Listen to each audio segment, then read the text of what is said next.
ये क्या कर रहा है? भगवान के चरणों में जल चढ़ा रहा था माँ। विभोर, पागल हो गए हो क्या? ये क्या हरकतें कर रहे हो तुम? अरे मुस्कान, तुम गुस्सा क्यों कर रही हो? मैं तो कितना पुण्य का काम कर रहा हूँ। भगवान के चरणों में जल चढ़ाया है, तुम्हें भी चढ़ाना चाहिए। ये माँ है, कोई भगवान नहीं। नहीं मुस्कान, तुम गलत समझ रही हो। ऐसा नहीं होता।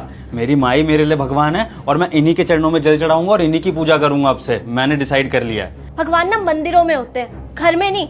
घर में माँ बाप होते हैं। और जो तुम ये हरकतें कर रहे हो ना कि माँ के चरणों में जल चढ़ा रहा हूँ, तो इससे ना भगवान का अपमान कर रहे हो तुम। किसने पट्टी पढ़ा दी है तुम्हें इन सब चीजों की? मुस्कान, मैं ना भटक गया था, लेकिन फिर एक दिन मुझे मेरा एक दोस्त मिला जिसने मुझे जीवन की बहुत बड़ी सच्चाई बताई।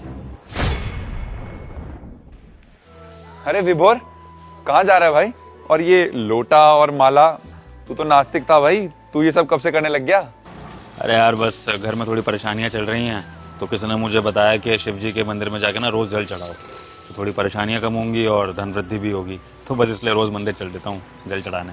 भाई मेरी बात का बुरा मत मानियो, पर तू सारी जिंदगी परेशान ही रहेगा। तेरी प्रॉब्लम कभी ठीक नहीं हो सकती। तू क्या बकवास कर रहा है यार ये? हाँ सब छोड़, ये बता माँ कैसी है? माँ ठीक है, माँ घर पर ही होती है, लेकिन तू पहले ये बता कि तूने ये बात क्यों बोली? देख भाई, तू मेरा दोस्त है, मेरी बात का बुरा मत मानियो। भाई मैंने तेरे से अभी तेरी माँ का हाल चाल पूछा, तुझे अपने माँ के हालात नहीं पता। विभोर, मैं तेरा दोस्त हूँ और तुझे समझाना मेरा फर्ज है। तो घर में बैठे भगवान को छोड़कर बाहर भगवान को मनाने जा रहा है। क्या बोल रहा है यार? घर पे कौन से भगवान है? किस भगवान की बात कर रहा है तू? भाई मैं तेरी माँ की बात कर रहा हूँ। मुझे सब पता है कि तू और तेरी बीवी उनके साथ कैसा बर्ताव कर रहे हो। भाई तेरे पापा के जाने के बाद ना सारी उम्मीदें उनकी तुझ पर ही है। और तुम दोनों, क्या तुमने कभी पूछा कि माँ तुमने टाइम पे खाना खाया, माँ तुमने दवाई ली? भाई मैं भी इसी मोहल्ले में रहता हूँ, मुझे सब दिखता है। अच्छी बात नहीं है भाई ये। जब तू अपने घर में बैठे भगवान को मनाएगा ना, तो बाहर वाला भगवान अपने आप मान जाएगा और तेरी सारी प्रॉब्लम्स ना अपने आप ठीक हो जाएंगी। बाकी मेरी कोई बात बुरी लगी हो तो माफ कर दो भाई, चलता हूँ।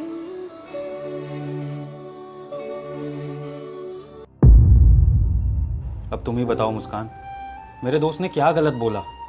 हम लोग बाहर मंदिर मस्जिदों में जाते हैं, किसको ढूंढने के लिए? भगवान को ढूंढने के लिए ना। लेकिन भगवान तो हमारे घर में भी हैं, हमारे माँ बाप, जिन्होंने हमें जन्म दिया, हमें पाल पोस कर इतना बड़ा करा। और हम क्या करते हैं? हम उन्हीं माँ बाप को पूछना बंद कर देते हैं जब हम बड़े हो जाते हैं। तो क्या फायदा फिर उस भगवान के पास जाके, जब हम घर बैठे अपने माँ बाप को नहीं पूछ सकते? मुस्कान तुम बताओ, आखिरी बार कब हमने माँ से उनके हालचाल पूछे थे? कब ये पूछा कि माँ आपने खाना खा लिया, माँ आपने नींद पूरी कर ली, माँ आपका कहीं घूमने का मन है, कहीं चलना चाहती हो अब हमारे साथ? अरे हम तो इतने बिजी हो गए हैं कि 2 घड़ी बैठकर माँ से बात भी नहीं करते। उनके पास कोई नहीं है हमारे अलावा बात करने के लिए। मुस्कान, एक बात ध्यान रखना हमेशा, भगवान हर जगह नहीं पहुंच सकते, इसलिए उन्होंने माँ को बनाया है और माँ ही भगवान का रूप होती है। और अगर हम घर बैठे अपनी माँ की इज्जत नहीं कर सकते ना, उन्हें खुश नहीं रख सकते, तो वो भगवान भी हमसे कभी खुश नहीं होगा। हम चाहे जितनी मर्जी भक्ति कर लें, पूजा कर लें, वो सब ढकियानुसी होगा अगर हम अपनी माँ को खुश नहीं रख सकते।